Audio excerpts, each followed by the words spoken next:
සුබම සුබ දවසක් යාළුවෝ හැමෝටම. අද මගේ මාතෘකාව වෙන්නේ motor starting method ගැන. එතකොට මේකේ method කිහිපයක් තියෙනවා. මම මේ කිහිපෙම අද කතා කරනවා. ඉතින් වීඩියෝ channel එකට අලුත් කෙනෙක් නම් subscribe කරලා මාත් එක්ක එකතු වෙන්න කියලා ආරාධනා කරනවා. එහෙනම් අපි යමු වීඩියෝ එකට.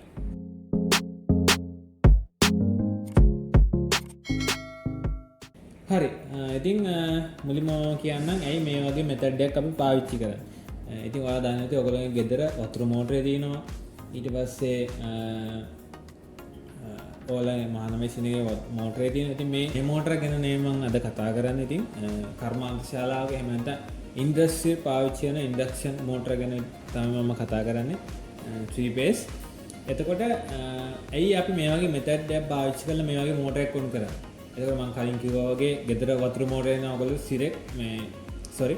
ගෙදර වතුර මෝටරේ නම් ඩිරෙක්ට් ඔයා ස්විච් එකෙන් ඔන් ඔෆ් කරනවා. මහාන මැෂින් එකේ නම් ඒකේ ඔයා පැටල් එකෙන් ඒක ඔන් ඔෆ් කරනවා. එතකොට මේ වගේ මෙතඩ් එකක් භාවිතයෙන් අපිට 3 phase මෝටරයක් එහෙම ඔන් ඔෆ් කරන්න බෑ.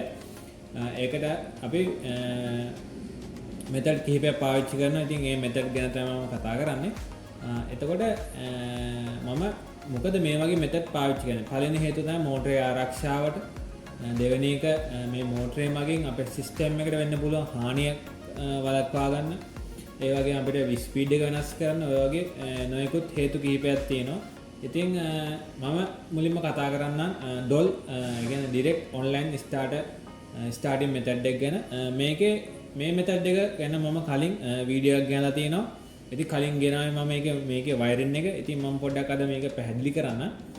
ඉතින් පළල ඩිස්ක්‍රිප්ෂන් එකේ වීඩියෝ එක ඇති ගිහලා බලන්න කොහොමද ඩොල් ස්ටාර්ටින් මෙතඩ් එක භාවිත කරලා ඒ ඩොල් සර්කිට් එක නිර්මාණය කරගන්න මම වීඩියෝ එකක් ගහලා තියෙනවා වයරින් එක.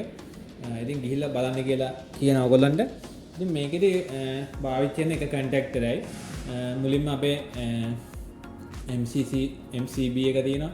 ඊට පස්සේ අපේ මේන් කන්ටැක්ටරේ තියෙනවා. මේන් කන්ටැක්ටරෙන් පස්සේ ඕවර්ලෝඩ් තර්මල් ඕවර්ලෝඩ් එක තියෙනවා. තර්මල් ඕවර්ලෝඩ් එකෙන් පස්සේ කිලෙන් වෙන්නේ අපේ මෝටරේට. ඉතින් මේකෙදි භාවිත වෙන එක කන්ටැක්ටරයි. ඔයාලට මේක පුෂ් බටන් දෙයක් හෝ PLC එක අවුට් එකකින් මෙයා ඔන් ඔෆ් කරගැනීමේ හැකියාව තියෙනවා. ඉතින් ගොඩක් බහුලව දැක ගන්න පුළුවන් මෙතඩ් එකක්. ඒ වගේම මේක 5 කිලෝවොට් වලට වඩා අඩු මෝටර වලට තමයි මේක බහුලව යූස් කරන්නේ. ඉතින් කිලෝවොට් 5ට වඩා වැඩියෙන් යනවා නම් අපිට යන්න වෙනවා ස්ටා ඩෙල්ටා මෝටර වලට. ඒ වගේම කියන්න ඕන මේක අර ස්ටෑන්ඩඩ් විදිහක් විතරයි නැතුව මේ හැම 5 කිලෝවොට් මෝටරයක්ම 5 කිලෝවොට් 5ට වඩා වැඩි මෝටරයක් ස්ටා ඩෙල්ටා වලින් ඔපරේට් කරන්න කියලා කොහෙවත් නියමයක් නැහැ. මොකද අපි දාන ලෝඩ් එක කියන්නේ අපි මේ මෝටරේ කප කරන ලෝඩ් එක අනුව තමයි මේක ඩිපෙන්ඩ් වෙන්නේ. එහෙනම් සාමාන්‍යයෙන් කිලෝවොට් 5ට වඩා අඩු නම් ඩොල් ස්ටාර්ටින් මෙතඩ් එක යටතේ අපිට මෝටරය ඔන් කරගන්න පුළුවන්. ඊට පස්සේ ඊළඟ දෙවෙනි මාතෘකාව තමයි අපේ star delta motor starting method එක. මේකෙදි මේ මෙතඩ් එක භාවිත කරන්න අපිට කන්ටැක්ටර් තුනක් ඕන වෙනවා. ඒ වගේම ඔයාගේ මෝටරෙන් ටර්මිනල් කියන්නේ වයර් 6ක් වෙන්න ඕන අනිවාර්යයෙන්ම. එතකොට ඔයාගේ නේම් ප්ලේට් එකේ මෝටරේ නේම් ප්ලේට් එක අනිවාර්යෙන් ස්ටා ඩෙල්ටා කනෙක්ෂන් එක හෝ ඩෙල්ටා කනෙක්ෂන් එක සඳහන් කරලා තියෙනවා නම් විතරයි මේ මෙතඩ් එකට යන්න පුළුවන් අනිවාර්යෙන්.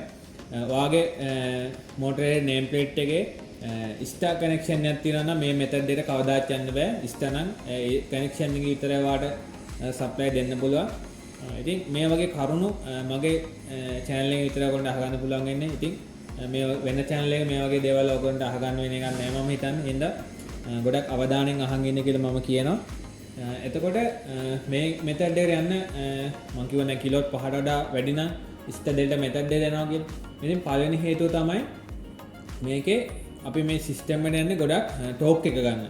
අපි හිතමු ලොකු බ්ලෝවර් එකක් තියෙනවා වාට එක ස්ටාර්ටින් එකට ගොඩක් කරකව ගන්න අමාරු. එතකොට මේ ස්ටා කනෙක්ෂන් එක දාලා මුලින්ම කරන්නේ ස්ටා කනෙක්ෂන් දැම්මම මෝටරේ ලෝ ස්පීඩ් ඒ වගේම හයි ටෝක් එකක් ගන්න පුළුවන්. එතකොට අපිට පුළුවන් මෝටරේ ලොකු ටෝක් එකක් අරගෙන ප්‍රශ්න නැතුව අපිට කරකව ගන්න.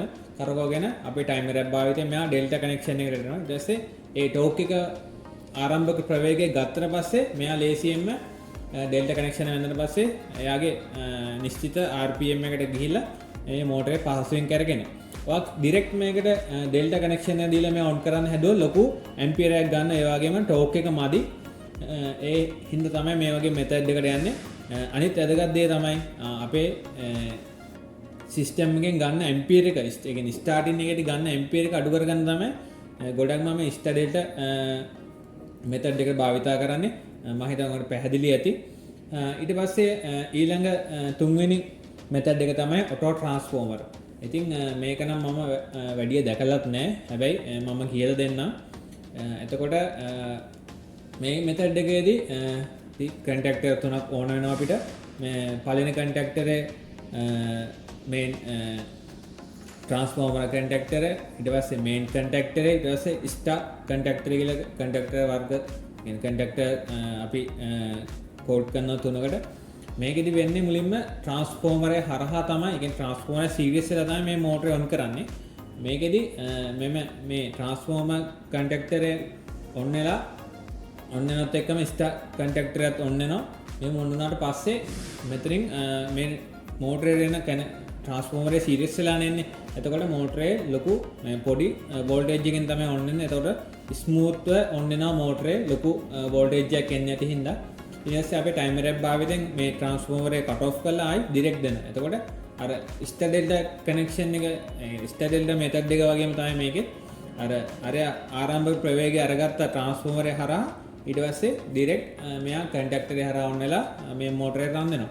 ඉතින් මේකත් එක මෙතඩ් එකක් මම ගොඩක් තැන්වල නම් දැකලා නැහැ. ඉතින් මට හිතුණා කියලා දෙන්න. ඊට පස්සේ අනිත් මෙතඩ් එක තමයි රෝටර් රෙසිස්ටන්ට් ස්ටාර්ටර් මෙතඩ් එක. ඉතින් මේකෙදී මේකේ මේ මෝටර ජාතිය ස්ලිප් රින් ටයිප් මෝටරයක් කියලා කියනවා.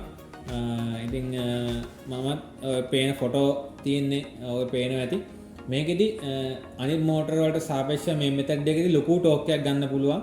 ඉතින් මේකේ රෙසිස්ටර් බැංක් එකක් තියෙනවා. මේකෙදී අපිට මේ රෙසිස්ටර් බැංකේ රෙසිස්ටන්ස් අගය වෙනස් කරලා අපිට මෙයා ටෝක් එක වෙනස් කරගන්න පුළුවන්. ඒ වගේම ස්පීඩ් එකත් වෙනස් කරගන්න පුළුවන්. මං හිතන්නේ ඔයගොල්ලෝ තේරෙනවා ඇති. ඉතින් මේ මෙතඩ් එකේ බ්‍රෂ් මේ සිප්‍රින් තුනට 3 phase සිප්‍රින් මෝටරයක්. ඉතින් මේකෙදි බ්‍රෂ් තුන මගින් තමයි මේ මෝටරේ ආමේචර් රෝටර් එකට සප්ලයි එක කියන්නේ සප්ලයි එන්නේ. සප්ලයි කියන්නේ කනෙක්ට් වෙන්නේ මේ වයින්ඩින් එක. ඉතින් මේ ෆීල්ඩ් එකේ හින්දා මේ රෙසිස්ටන්ස් එකට සම්බන්ධ වෙලා තමයි ලොකු ටෝක් එකක් ගන්න පුළුවන් වෙන්නේ. එතකොට අපිට පුළුවන් මේ රෙසිස්ටන්ස් අගේ වෙනස් කරගන්න මේ රෙසිස්ටර් බැංක් එකේ ඒ පහසුකම ලබා දීලා තියෙනවා. අපිට මැනුවල් පුළුවන් මෙයා ස්විච් කරගන්න. ඒ වගේම ස්ටාර්ට් වෙන අවස්ථාවේදී රෙසිස්ටන්ස් අගේ වැඩි අගයක් ආරම්භ අවසානයේ ආරම්භක ප්‍රවේගය ලැබුණාට පස්සේ රෙසිස්ටන්ස් අගය බිඳුව වෙනවා. එතකොට ඔන්න ඔහම ඕක වෙන්නේ. ඊට පස්සේ රෝටර් ඊට ස්ටේටර් රෙසිස්ටන්ස් ස්ටාර්ටර් තමයි අනිත් මෙතඩ් එක. මේක ඇවිල්ලා ස්ටේටරේට අර වගේම තමයි රෙසිස්ටන්ස් බැංක් එක කරා තමයි එන්නේ. අරකෙදි අපි දුන්නේ සම්බන්ධ කරේ රෝටරේට. මේකෙදි අපි සම්බන්ධ කරන්නේ මේ කනෙක්ෂන් එක ස්ටේටර් වයින්ඩින් එකට. එතකොට මේකෙදි ඩිරෙක්ට් එන්නේ නැහැ. කලින් වගේම තමයි මේ ඔටෝ ට්‍රාන්ස්ෆෝමර් වගේම තමයි මේකේ රෙසිස්ටන්ස් බැංක් එකේ සීරීස් එක තමයි එන්නේ. අපිට පුළුවන් මෙයා විචල්්‍ය කරලා කරන්ට් එක අඩු කරගෙන මෙයා ස්මූත්ව ඔන් කරගන්න.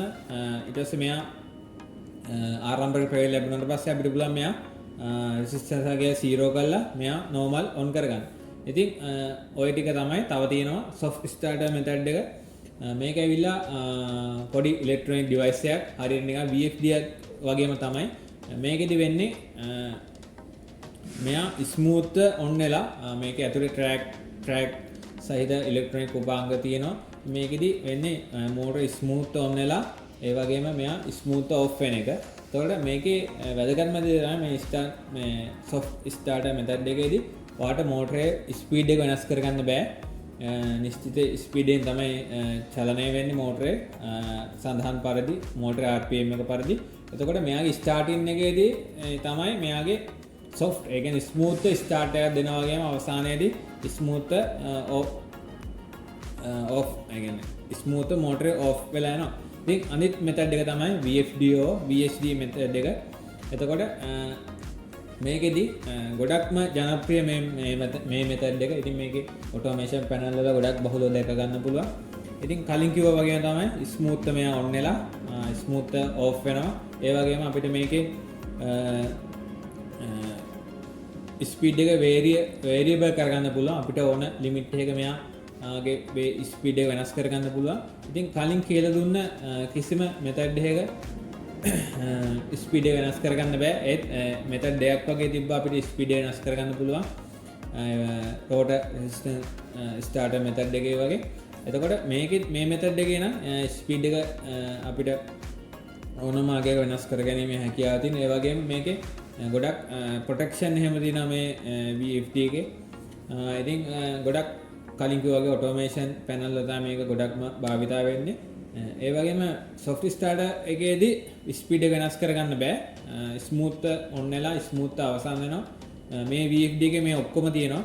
ඉතින් ගොඩක්ම මේකෙන් ඔයාලට පුළුවන් නම් ඔයාලගේ මෝටර් මොකක් ඔන් කරගන්න ඕන පුළුවන් නම් VFD එකක් හෝ VSD එකකට යන්න. ඉතින් සාමාන්‍යයෙන් මිලියන් පොඩ්ඩක් අධිකයි. ඒ වගේම දැනට ලෝකේ පවතින හොඳම ස්ටාර්ටින් මෙතඩ් එක තමයි මේක. ගොඩක් ප්‍රොටෙක්ෂන් තියෙනවා. ඒ වගේම කියන්න ඕන සොෆ්ට් ස්ටාර්ටර් මෙතඩ් එකේදී සාමාන්‍ය වේදම පොඩ්ඩක් අඩුයි. හැබැයි ස්මූත් ඔන් වෙලා ස්මූත් අවසන් වෙනවා. ස්පීඩ් එක වේරිය කරගන්න බෑ. ඉතින් ඔය ටික තමයි මම අද කියලා දුන්නේ ඔයගලන්ට. එහෙනම් මම කලින් කිව්වා ඩොල් වයරින් එක මම ගෙනලා තියෙනවා. ඒ වගේම VFD එක වයරින් එකක් ගෙනලා තියෙනවා. ඒ පල්ලෙහා ලින්ක් මම දාලා තියෙනවා.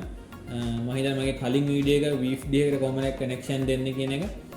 ඉතින් channel එකත් එක්ක රැඳිලා ඉන්න මම මේ හැම මෙතඩ් එකක් ගැනම ඒ වගේ මෝටර ගැන හැමදේම මම කියලා දෙනවා. මම කලින් වීඩියෝස් ඒ ගැන කතා කරා. එහෙනම් අදට මම මේ වීඩියෝ එකෙන් ගිහිල්ලා එන්න. කාට හරි නොතේරෙන දෙයක් තියෙනවා පල්ලෙහා කමෙන්ට් එකක් දාන්න. මම හිතනවා මේ වීඩියෝ එකෙන් ඔයාලා නොදන්න කරුණු කිහිපයක් හොයාගත්ත කියලා. ඒ වගේම මම කියලා දුන්න දේවල් අවධානයෙන් අහන් ඉන්න. ආයි තේරුම් නැත්නම් ආයි මුලට අරගෙන ආයි අහන්න මම මොනවද කිව්වේ මොනවද මේවා කියලා මොනවද මේවා වෙනස් වෙන්නේ කියලා. එහෙනම් අදට මම ගිහිල්ලා එන්න. හැමෝටම සුබ දවසක්.